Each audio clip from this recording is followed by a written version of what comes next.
अरे ये मेरी गाड़ी को क्या हो रहा है? ये क्या हो रहा है मेरे साथ? ए भाई बाहर निकल के देख, गर्मी की वजह से हमारी गाड़ी पिघल के गिर रही है। अबे वो छोड़, तू ये न्यूज़ सुन। ब्रेकिंग न्यूज शामिल करते हैं। जो गर्मी की शिद्दत आज रिकॉर्ड की गई है उसकी मिसाल इतिहास में कहीं नहीं मिलती।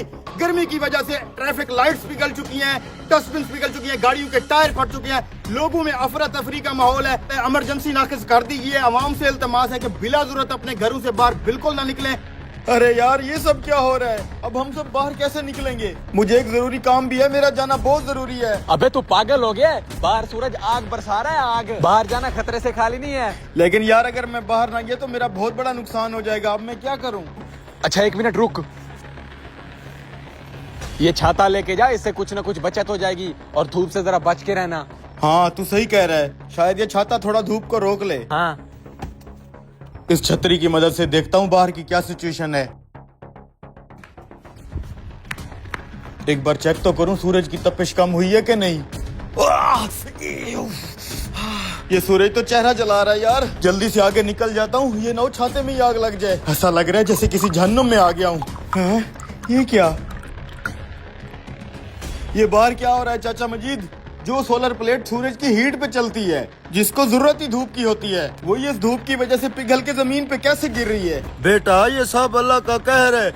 मैंने आज तक अपनी जिंदगी में पहले कभी इतनी गर्मी नहीं देखी। सूरज की तपिश से हर चीज जमीन पे पिघल के गिर रही है।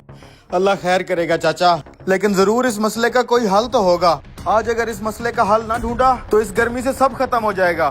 मसले का हल क्या ढूंढेगा बेटा? वो तो नहीं पता चाचा, लेकिन जरूर इस मसले का कोई हल तो मैं ढूंढ ही लूंगा। ऐसे हाथ पे हाथ रख के बैठने से कुछ नहीं होगा। मैं भी तेरे साथ चलता हूँ बेटा। आजो फिर चाचा। भाई ये अचानक इतनी गर्मी कहाँ से आ गया? मैंने सुबह से ट्यूबवेल चलाया हुआ है, खेतों में पानी जाने से पहले भाप बन के उठ जाता है। भाई तुम दरख्तों के नीचे खड़े हो, तुम्हें नहीं पता बाहर धूप में हालात बहुत खराब हैं। हर लोहे की चीज, प्लास्टिक की चीज पिघल के जमीन पे गिर रही है। ऐसा लग रहा है जैसे आग बरस रही हो। अब इस मसले के हल के लिए मौलाना साहब के पास चलते हैं। छाते के नीचे आओ, मस्जिद में चलते हैं।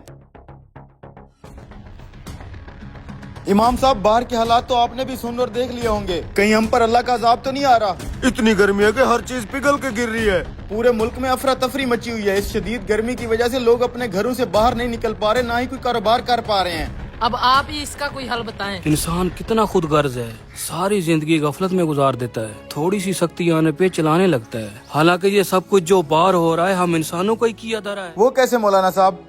हर साल हम इंसान चंद पैसों की खातर लाखों दरख्त काट देते हैं। तुम्हें पता है एक दरख्त कितनी ठंडक रखता है? जैसे फिजा में तो एयर कंडीशन ऐसी चल रहे हो, वो भी फ्री में बगैर बिजली के। ये है मेरी अल्लाह की कुदरत। इसका मतलब है मौलाना साहब ये जो इतनी गर्मी हो रही है दरख्तों की कमी की वजह से हो रही है। लेकिन इस मसले का अब क्या करेंगे मौलाना साहब? हम बाहर कैसे निकलेंगे?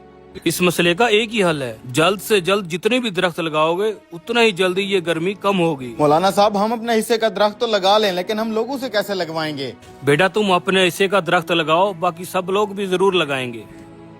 बात तो ठीक है भाइयों, अब भी अगर हम दरख्तों को काटते रहेंगे तो ये दुनिया इधर ही जहन्नम बन जाएगी। दोस्तों जब आखिरी दरख्त कट जाएगा, आखिरी मछली पकड़ी जाएगी और दरिया आलूद हो जाएंगे, तब हमें एहसास होगा कि करेंसी नोट ना खाए जा सकते हैं और ना ही पिए। दरख्त लगाना सिर्फ नेकी ही नहीं, हमारी आने वाली नस्लों का हक है। आए आज मिलके एक दरख्त लगाएं और कल का बेहतर पाकिस्तान बनाएं।